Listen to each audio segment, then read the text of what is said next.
Buenos días, bienvenidos a nuestro Café de la EF. Ahora nos acompaña Esther de Félix, que es socia del despacho de abogados Cuatro Casas. Esther, muy buenos días. Hola, gracias buenos por acompañarnos. días. Muchas gracias a vosotros, es un placer estar aquí con muchas vosotros. Gracias. Y nuestro director gerente Eduardo Badía. Eduardo, buenos días. Hola, ¿qué hay? Juan Carlos, buenos días. Esther, bienvenida a tu casa como amiga y como profesional. Muchas gracias. Bueno, Esther, hablamos de Cuatro Casas, que nada menos que nació en el año 1917, un despacho centenario. Así que cuéntanos, ¿cómo estáis ahora? ¿Cuántas oficinas tenéis? ¿En qué país estáis implantados? Efectivamente, pues bueno, pues precisamente el año pasado, en el 17, celebramos nuestro 100 centenario. años. Efectivamente, la verdad es que es un orgullo y una responsabilidad formar parte del despacho. El despacho, muy brevemente, su historia empezó en Barcelona con Emilio Cuatro Casas Boquet, siendo un despacho eminentemente fiscalista. Luego ya se extendió, trabajaba en Barcelona, Bilbao, y luego ya pues ya casi en los años 80 pues se extendió en toda España, y luego posteriormente empezó pues la internacionalización del despacho. Fundamentalmente se abrió Bruselas, y luego con la fusión con Gonzalo Pereira, con el despacho portugués, hicimos un despacho ibérico, y luego pues lógicamente para acompañar a nuestros clientes en todas sus operaciones internacionales, pues hemos apostado fuertemente por la internacionalización. Actualmente pues tenemos oficinas pues en las principales ciudades de España, pero fundamentalmente últimamente hemos abierto pues oficinas en distintos países. Teníamos la oficina de Bruselas, teníamos la oficina de Londres, teníamos también la oficina de Shanghai, pero recientemente pues Nueva York también teníamos, pero pues recientemente hemos abierto en Ciudad de México, en Bogotá, y bueno pues Pekín también hemos abierto recientemente. Así que bueno, pues si nos das una cifra de los abogados que trabajan en el bufete, nos vamos a quedar pues aproximadamente somos 1.500 empleados, de los cuales pues aproximadamente 1.000 somos abogados. Bueno, y abarcáis todas las áreas, ¿no? A nivel jurídico. Efectivamente, es un despacho que tiene un asesoramiento integral. Entonces tenemos 4 grandes áreas, que sería pues fiscal, corporate, litigación, arbitraje laboral, pero lógicamente luego tenemos dentro otras especialidades, pues financiero, competencia, comunitario, urbanismo, etcétera. Cubrimos todas las áreas para dar un asesoramiento integral a nuestros que llegamos clientes. a la franquicia. Efectivamente. Estás ahí en ese. ¿Desde cuándo se apuesta por el sistema de franquicias? Pues, Cuatro Casas. Como te decía, yo creo que siempre se ha asesorado en materia de franquicia. Al asesorar contractualmente, pues siempre hemos ayudado a elaborar los contratos, y lógicamente también pues pues si en algún momento surge un problema tanto precontractual como ya litigioso, pues también ayudamos a solucionarlo, y no solamente también pues en la materia contractual, sino luego también tangencialmente pues puede haber temas fiscales, puede haber tema de licencias, puede haber también asesoramiento en marcas, en derechos de PI, en derecho de competencia, etcétera, y por eso pues damos un asesoramiento integral. Oye, una pregunta que quería hacerte, Esther. Estos nuevos despachos que estáis abriendo pues en Colombia, has dicho Ciudad de México, también van con la marca Cuatro Casas, ¿no? ¿O son alianzas que hacéis con compañeros en destino? En México, por ejemplo, es Cuatro Casas quien ha abierto oficina propia. En Colombia nos hemos asociado con Pos Herrera Ruiz, que es un despacho líder en Colombia, y ahí sí que hemos creado la marca Pos Herrera Ruiz Cuatro Casas, y actuamos conjuntamente y damos asesoramiento conjunto, efectivamente. ¿Vais notando que por vuestros clientes, que vienen clientes extranjeros a España y que se ponen en contacto con vosotros, tenéis dentro de vuestras bases de clientes este tipo de perfil de franquiciadores que vienen a España o lo que sea, de cualquiera de estos países?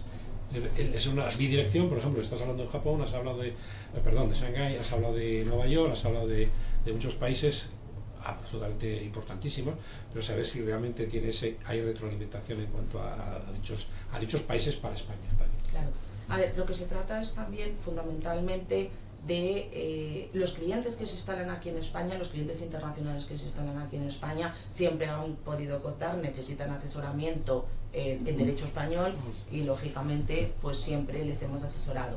Ahora se trata también de viajar con nuestros clientes, una vez que se instalen en distintos lugares del mundo, y bueno, pues la tendencia también es a pues, Latinoamérica, por ejemplo, que ahora mismo es un canal fundamental, no solamente para España, sino para toda Europa. Pues nosotros desde España, lógicamente, por idioma, etcétera, pues yo creo que tenemos una posición clave para acompañar a todas estas empresas que se van a instalar en Latinoamérica, ¿no? Efectivamente. Bueno, Esther, en materia de franquicias, cuéntanos, ¿qué es los asuntos que más tratáis, que más os llegan? ¿Problemas de contrato? Sí. ¿Que no se paga el royalty? ¿Cuáles son los asuntos que más tenéis que tratar? Fundamentalmente, lo que más hacemos es asesorar en el contrato de franquicia. Y ya no solamente en el contrato de franquicia, sino si los clientes pues acuden a nosotros, intentamos estar desde el primer momento, porque para mí es fundamental toda la fase precontractual y de información previa al franquiciado. Si se da esa información al franquiciado, si las partes negocian el contrato bien asesorados, entonces se van a evitar muchos de estos problemas. Entonces, fundamentalmente lo que más asesoramos es en contratos. Luego, lógicamente, pues como os decía, asesoramos en materias muy diversas relacionadas con la franquicia, pero fundamentalmente en el asesoramiento contractual. Bueno, quiero decir, Esther, que también sois miembros del Comité de Expertos Jurídicos de la EF, que habéis participado activamente en ese estudio que nos has traído, el Observatorio Jurisprudencia de Franquicias. ¿Qué te parece este informe y qué crees que va a aportar no solo al sistema de franquicias, sino a todos los que pensaban que el sistema había mucho litigio? Sí, pues efectivamente, la verdad es que ha sido, pues soy miembro del Comité de Expertos de Franquicia, y desde ese comité pues realizamos el estudio del observatorio.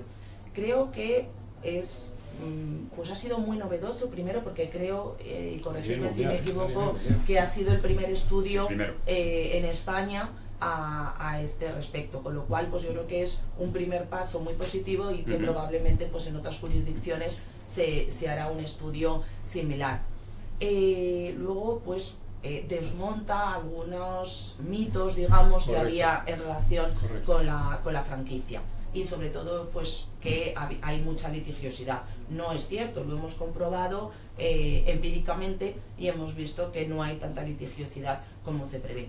Lo que hicimos fue coger los 3 últimos años de jurisprudencia, cogimos tanto de las bases de datos al alcance que son públicas, las sentencias de las audiencias provinciales y del Tribunal Supremo de los últimos 3 años, y las analizamos tanto de forma cuantitativa como cualitativa.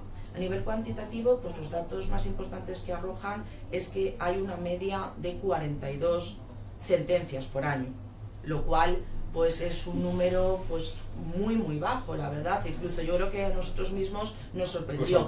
¿No? Sí, nosotros sabíamos que realmente pues tampoco había una litigiosidad excesiva. Lo sabemos porque lo comprobamos en el día a día. Pero luego ves los datos y efectivamente, pues claro, comparado con el número de franquicias que hay, pues veíamos en el sector de la hostelería más de 7.000 franquiciados, en el sector de moda más de 5.000 franquiciados versus 40 procedimientos judiciales. La verdad es que son números que son muy bajos. Pero luego también fue bonito el estudio porque no solamente analizábamos las sentencias sino, en cuanto al número, sino que nos dividíamos entre los miembros del comité el trabajo y estudiamos el contenido de esas sentencias. Y fuimos determinando en qué materias había más litigiosidad. Otro mito que existe es que es el franquiciado el que normalmente reclama, y comprobamos que no es así. Normalmente el porcentaje mayor de procedimientos judiciales se inicia a instancia del franquiciador por impago de royalties o de algunas cantidades derivadas del contrato. Cierto es que a raíz de esa reclamación del franquiciador, el franquiciado en muchas ocasiones, no siempre, pero en muchas ocasiones suele reconvenir. Y reconviene pues en base a que se ha incumplido por parte del franquiciador alguna obligación del contrato, o normalmente o más habitualmente que no se le ha dado la información precontractual necesaria para tomar su decisión, es decir, se va más por error en el consentimiento. Lo que pasa es que, bueno, pues realmente el éxito de esa reclamación es realmente reducida, porque normalmente pues sí que se da esa información, y para que haya un error en el consentimiento tiene que ser sobre alguno de los elementos esenciales del contrato, que no se haya transmitido el know-how, que no hayas tenido los elementos necesarios para tomar libremente la decisión de contratar esa franquicia. Lo bueno es que este informe se va a seguir haciendo, es decir, va a ser anual y se va a extender en los años. Sí. Este año, que se presentará en junio, seguramente el siguiente, pues ya vais a coger desde 2012 hasta 2017, o sea, cada vez más años. Claro, efectivamente, lo iremos completando anualmente para ver si esa evolución permanece, que yo entiendo, la verdad es que será así, no tendría sentido lo contrario. Bueno, y ahí se ve la implicación de Quatrecases en el tema de litigios, de contratos y también en el sistema de franquicias, ¿verdad? Sí, efectivamente, pues bueno, pues como os decía, pues nosotros asesoramos fundamentalmente en toda la parte contractual, precisamente para prevenir que luego existan pues esos problemas. Los contratos es muy importante que estén no solamente, como decía, la parte previa de información, sino un buen asesoramiento tanto a franquiciador como a franquiciado para elaborar los elementos claves del contrato. No solamente pues el contrato tiene que ser muy claro. Siempre se ha dicho, Esther, que el contrato tira más para el franquiciador. ¿Eso es un mito también? ¿O recoge perfectamente los derechos y obligaciones de las dos partes? A ver, efectivamente, o sea, un buen contrato primero tiene que ser claro, y segundo tiene que ser equitativo y proporcional para ambas partes. Lógicamente los franquiciadores pues tienen multitud de franquicias y tienen un contrato que puede ser un contrato tipo que se firma luego por los franquiciados, pero que tiene que ser objeto de negociación entre las partes, de análisis, y que resulte equitativo, que efectivamente pues los derechos y obligaciones de ambas partes estén bien regulados, sean claros. Luego hay que prestar pues especial atención a las cláusulas de duración del contrato, ver que efectivamente la duración sea suficiente para exactamente para que el franquiciado pueda amortizar las inversiones, que resulte claro cómo se va a prorrogar ese contrato, cuáles son las cláusulas de terminación del contrato. Y luego hay multitud de otras cláusulas que también hay que prestar atención, como la obligación de confidencialidad, en algunas de las franquicias pues muy importante, las cláusulas de no competencia, tanto contractuales como postcontractuales, las cláusulas de exclusividad, la cláusula de resolución de conflictos. También es importante cómo se van, no solamente ya acudiendo a los órganos jurisdiccionales, sino si existe cualquier problema entre franquiciador y franquiciado, pues determinar cómo también se pueden solventar esos problemas sin necesidad de a lo mejor acudir a los órganos jurisdiccionales o arbitrales a través de una mediación. En este tema, Esther, estáis viendo en el despacho si hay una... Evidentemente, para que esto sea real, tiene que venir, como tú lo has dicho estupendamente, recogido en el contrato.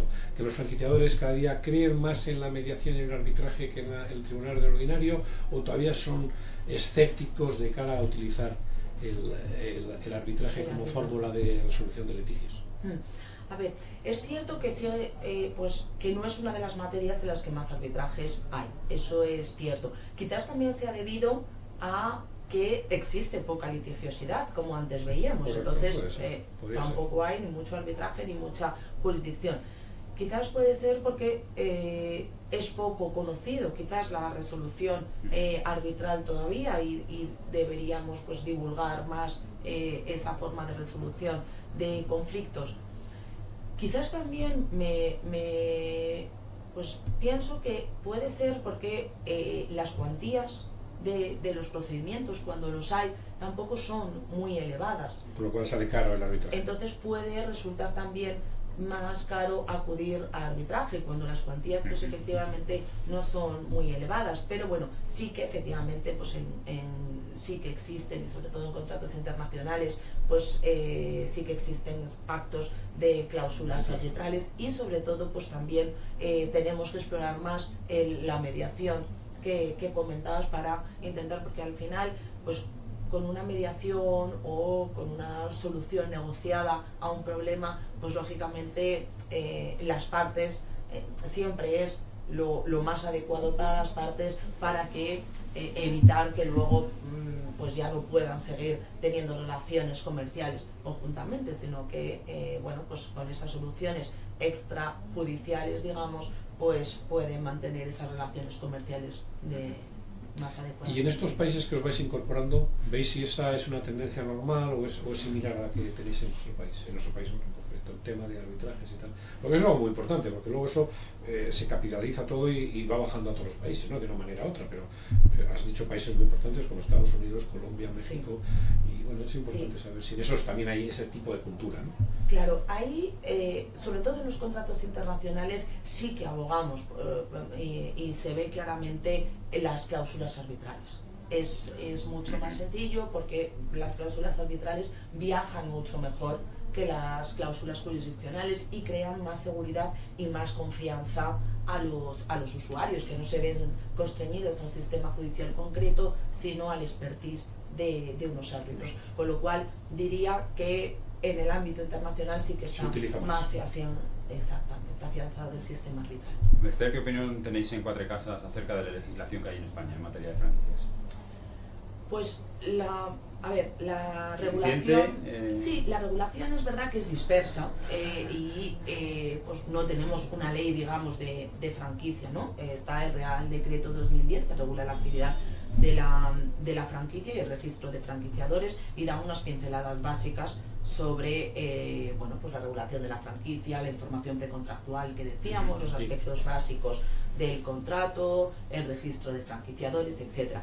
Pero no solamente nos tenemos que quedar con ese Real Decreto, porque hay que prestar atención a muchas otras normas, como son pues la ley del comercio minorista, las normas de competencia, la ley de defensa de competencia, el comercio electrónico, la ley de cadena alimentaria también, para todas aquellas franquicias que tratan con productos alimentarios, tener en cuenta también lógicamente el Código Europeo, el Código Deontológico, etcétera. Entonces, pues es verdad que hay una regulación dispersa. Fundamentalmente la franquicia sigue regulada por la autonomía de la voluntad, por el libre acuerdo de las partes, efectivamente, siempre en el marco pues normativo que hemos comentado. Pero pues mi valoración, la verdad es que si hemos visto anteriormente que hay poca litigiosidad, pues será que no está tan mal regulada, o que no necesita más cosas, ¿no? Efectivamente. Pues nada, Esther, para acabar, nos gusta que nos digáis qué os aporta ser socios de la EF. Pues a ver, yo creo que sencilla, pregunta sencilla. Es una pregunta fácil. Pues yo creo que es esencial formar parte, pues sois la asociación, yo creo que más activa, tanto a nivel español lógicamente, pero a nivel mundial, con lo cual yo creo que es esencial formar parte de la EF. Luego pues lógicamente pues te facilita estar en contacto y participar en todas las actividades que organizáis, y bueno, pues como este desayuno, que os agradezco mucho la invitación. Un placer que estéis dentro de la asociación. Y ya para terminar, Esther, te hacemos entrega de nuestra taza, un pequeño obsequio. Sí, queremos que vuestro pase por aquí no sea gratuito, y que poderos llevaros un pequeño recuerdo de vuestro pase por el plató de televisión de la EF, que es vuestro plató precisamente, y que sirve de escenario para que podáis explicar vuestro concepto, vuestros servicios, vuestra profesionalidad, y ayudéis a la gente que nos está escuchando, y ya no solo a los socios, sino a la gente que nos sigue en el aspecto del tema. Con que muchísimas gracias. Y Esther Félix, que es socia del despacho de abogados Quatre Casas, un despacho centenario, como hemos dicho. Muchas gracias por acompañarnos. Muchísimas gracias a vosotros, ha sido un placer. Gracias. Gracias.